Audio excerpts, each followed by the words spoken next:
مرحبا وأهلا بكم في برنامج داخل واشنطن.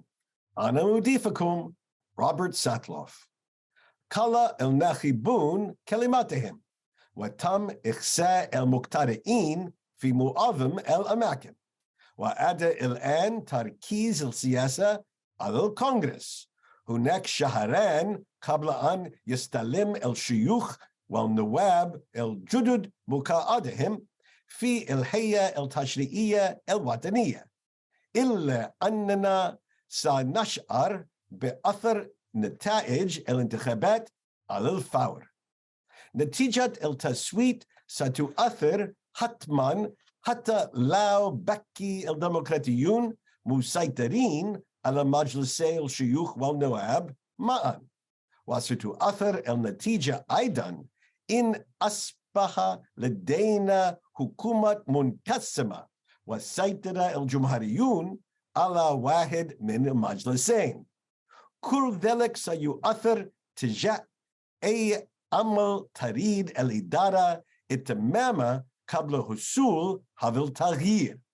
كما ستؤثر النتيجة أيضا على كيفية رؤية الأحزاب لقادتها، الرئيس بايدن والرئيس السابق ترامب، وهل سيعلنان ترشيحهما للبيت الأبيض مجددا.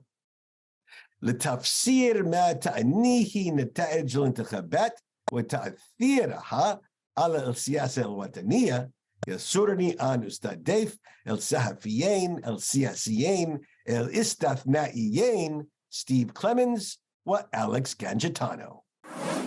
Welcome back to Dakhel, Washington. Finally, after 2 years, what seemed like an interminable election, up and down, with Democrats first feeling depressed, then elated, then depressed again, we now have results of our November congressional elections. We hold them in the off year between presidential elections, and I'm delighted to have Steve Clemens and Alex Gangitano to help explain what happened. All right, big picture, big headline. What is the headline out of our midterm election? Steve. Red wave did not happen, and Ron DeSantis in Florida and the Democrats both made Donald Trump a loser. Okay. Alex, what's your headline for what happened? Yeah, if we're going with Trump from Steve, I'd say that Joe Biden had a very good night, and this was a referendum on the president, which means that we could see an easier 2 years for him, and maybe him announcing that he'll be running for president again very soon. Fascinating. All right. So there's some surprises that we saw in our election. Let's break some of this down for our viewers overseas. Let's start with the U.S. House of Representatives, 435 members of our lower House of Congress, all of them up for election or re-election every 2 years. The Democrats had a lead in this. They've been controlling this House. Speaker of the House, Nancy Pelosi.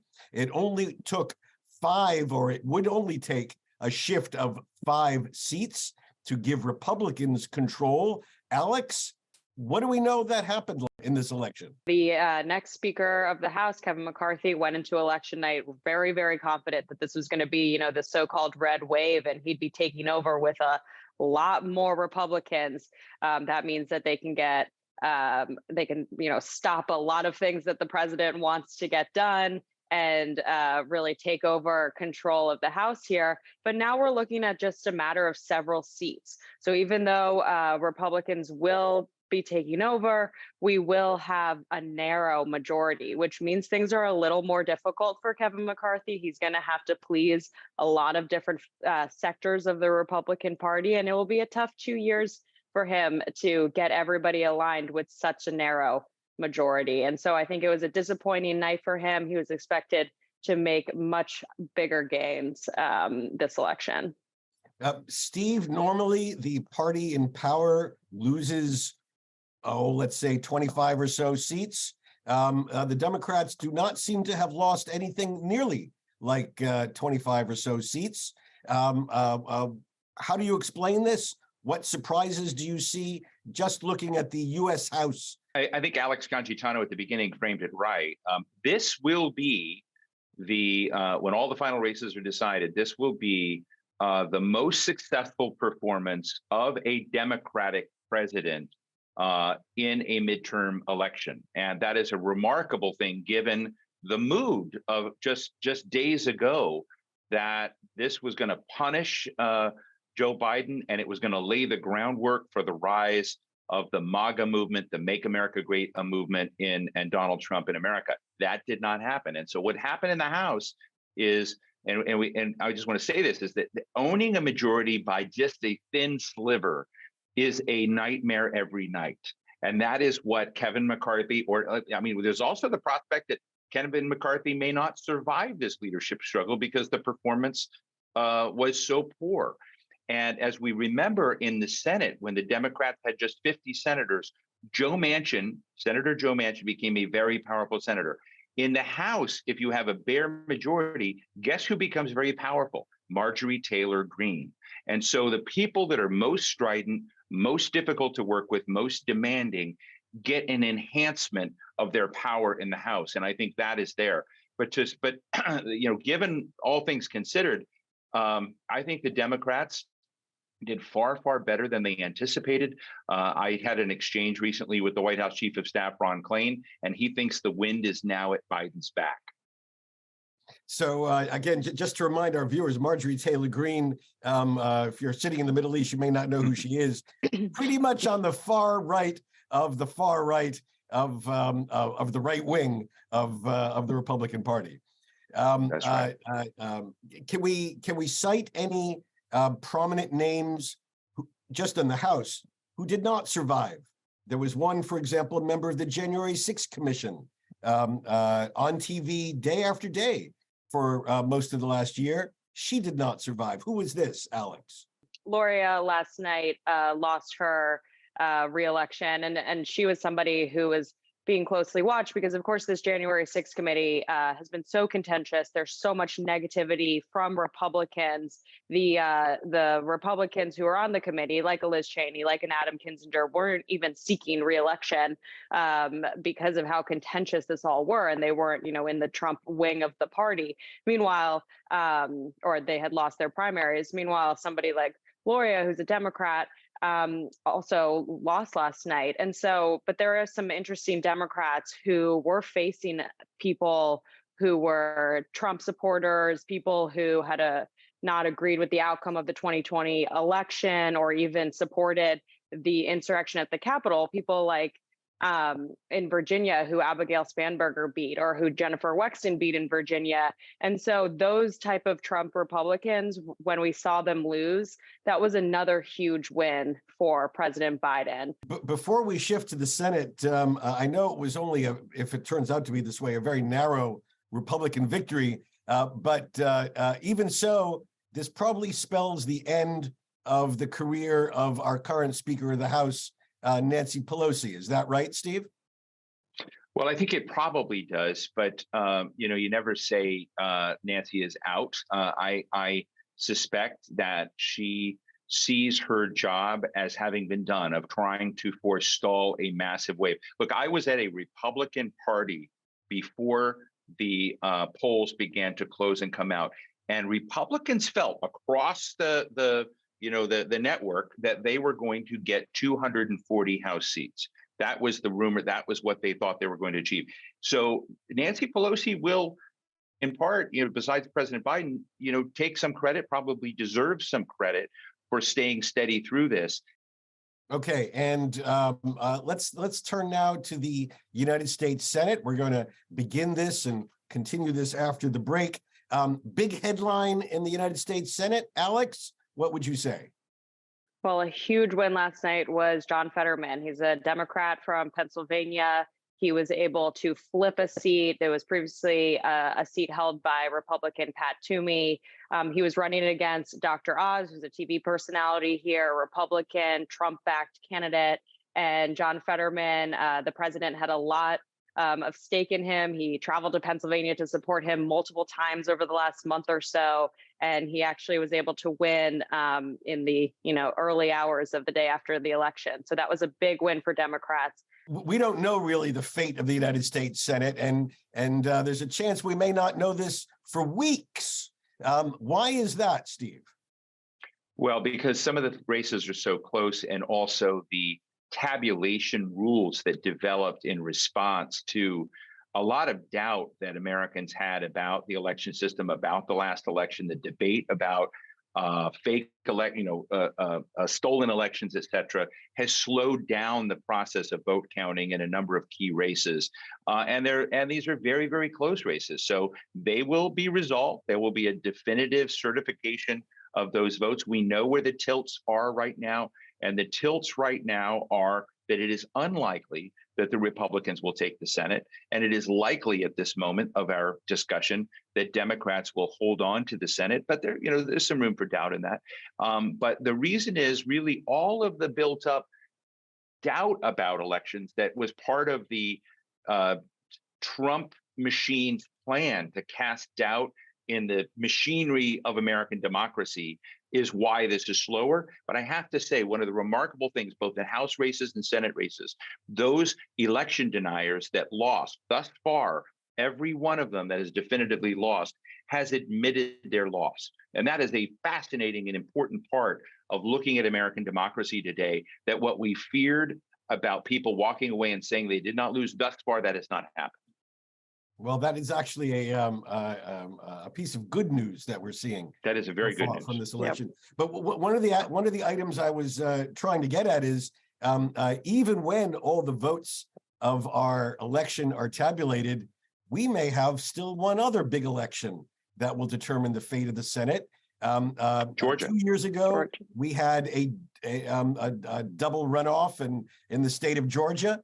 We will again. The Senate, and looks like chances are likely we're going to have another runoff.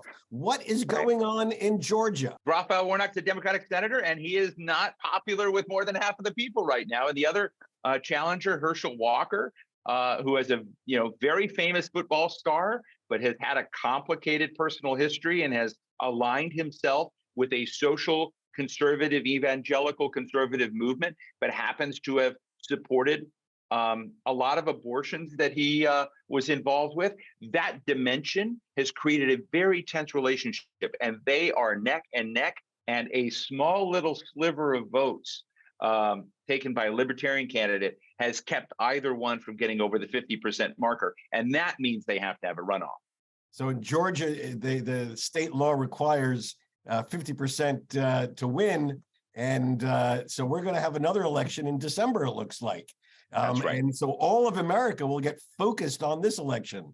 All right, when we come back after the break, we're going to take a look at how Donald Trump, Joe Biden, and some other emerging candidates around the country fared with their favorite in their favorite races, and we'll see what this portends in the weeks and months ahead.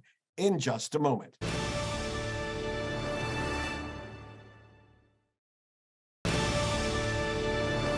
Again, our guests today include Steve Clemons. Steve is the founding editor-at-large for Semaphore, a new international news site, one that I read just this morning to understand what happened in our elections. Previously, he was at The Hill, The Atlantic, New America Foundation, and the Nixon Center for Peace and Freedom. Also joining us is Alex Gangitano. Alex is White House reporter at The Hill, where she was previously the Heard on the Hill and lobbying reporter. Earlier in her career, she was a staff writer for CQ Roll Call. All right, Alex, let's take a look at two of the godfathers of our midterm election, Donald Trump, Joe Biden. Donald Trump's endorsed candidates. How did he do? Yeah, it was interesting to watch some of these big endorsed candidates that, again, as we've talked about, were these election deniers, some of them even participating or supporting the January 6th insurrection, didn't fare as well as I think the president had, or the former president had hoped for. I think a good example is in a DC suburb in Virginia, Hung Kao lost to Congresswoman Jennifer Wexton. That's a district that was shifting, perhaps more conservative. I think people were expecting the economy to be a huge factor in that district, but then issues that Hung Kao supported, like the January 6th insurrection, like more lax gun policies. And that's, pretty on par with what we're seeing out of these Trump-supported candidates, ended up being what made him lose. And I think in the Senate, Dr. Oz is somebody who the former president had endorsed. And I think there was a fascinating debate between him and John Fetterman. John Fetterman had just survived a stroke back in May, so his communicating was fascinating to watch and definitely hurt him a little bit. But then Dr. Oz said, abortions, the decision to have an abortion should be made between a woman, her doctor, and local leaders. And I think that really hurt him. These Trump-backed candidates being so pro-life, I think hurt them on election day. Also, considering there was some conversation before the election of how much abortion would really factor in voters' minds. And it turned out it actually was a very big factor, it looks like. That voters were thinking when they went to the ballot box. But Steve, if you're in the Trump camp, you cite Ohio, Wisconsin, North Carolina, probably Nevada. Not a bad string of victories of endorsed candidates, is it? It's not bad, but it's not great. I mean, it's always a measure of what expectations were, and they were much stronger. Also, it was interesting that J.D. Vance, who beat Tim Ryan for the Senate race in Ohio, he thanked 34 people in his congratulatory speech, and he did not thank Donald Trump, who probably was one of the biggest animators of his campaign, and he went to rallies for J.D. Vance at the very and when you compare that, so that was a win for Trump, but it just sort of seems like there's a little tension there. And if you go to a case of somebody who had before received endorsements from Trump, Ron DeSantis in a governor's race in Florida. Ron DeSantis won with over a 20-point lead, but in the days before the election, Donald Trump didn't think he was gracious enough for Donald Trump's endorsement and began, before the election, really hammering on Ron DeSantis, calling him names as Ron DeSanctimonious. But Ron DeSantis now may very well be one of the most important figures and potential rivals to Donald Trump. And so the franchise that Trump has looks like it has a big flat tire in the place that the Republicans did best, which is in Florida. So since you mentioned DeSantis, let me ask briefly about three other governors, the Democrats who had big nights. Another presidential hopeful, perhaps, the governor of California, Gavin Newsom, and then two newsmaking Democratic victories in Maryland and Massachusetts. Alex, tell us a little bit about those. Yeah, I think that all these now new governors and Newsom are definitely people to watch in the 2024 election, or later if they don't want to be a challenge to President Biden.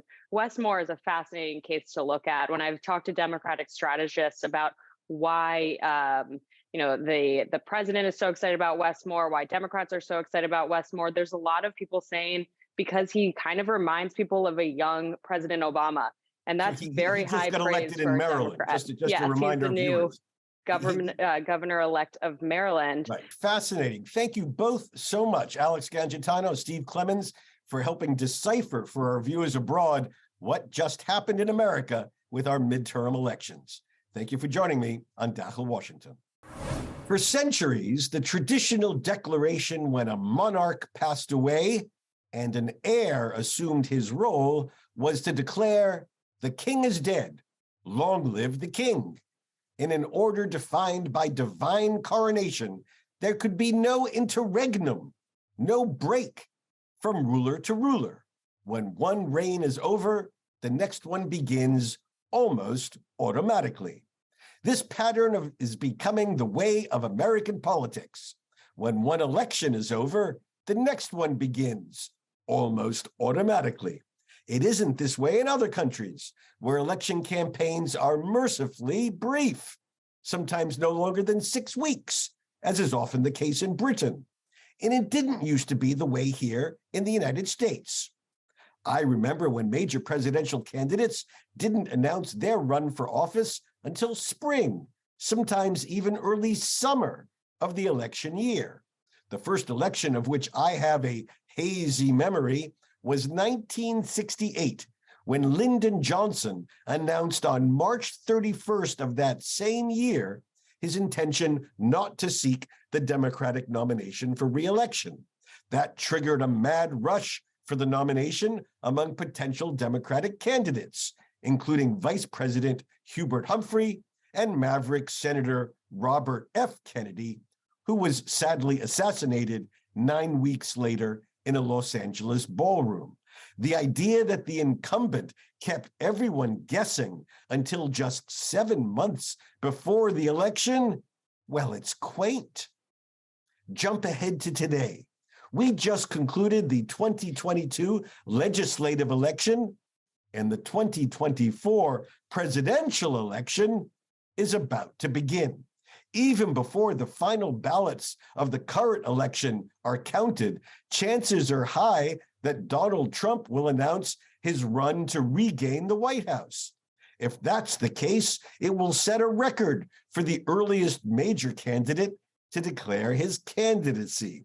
It will force other Republicans to decide earlier than ever before to support Trump or wait to see whether some other knight in shining armor emerges to carry the Republican banner, with all eyes on the provocative and very successful governor of Florida, Ron DeSantis.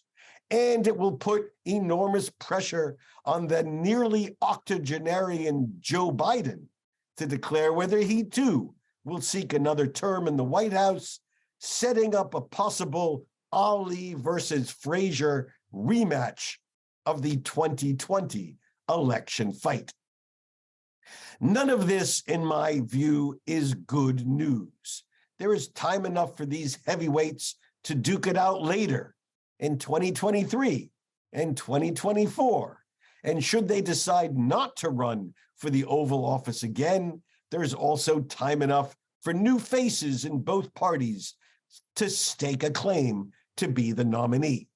But to have a perpetual election with no time for the regular business of governance, legislation, overnight, and administration, it's not healthy for our democracy. It's already complicated enough to have one house of Congress and 1/3 of the Senate on the ballot every 24 months. It is far worse if the presidency, too, were in nonstop campaign mode. If I could wave my magic wand, I would ban all presidential campaign activity until at least the third quarter of the third year of an administration, which would still give a full year for parties and candidates to mount their campaigns. But that would never happen. It simply makes too much sense. وصلنا إلى ختام هذه الحلقة من برنامج داخل واشنطن. إن كان لديكم أسئلة أو تعليقات حول البرنامج وبالأخص بشأن العلاقة بين انتخابات هذا العام والمرشحين الرئاسيين لعام 2024 تواصلوا معي رجاء عبر تويتر على هاشتاغ Inside Washington أو تراسلوني مباشرة على الرابط @RobSatloff. إلى اللقاء في الأسبوع القادم.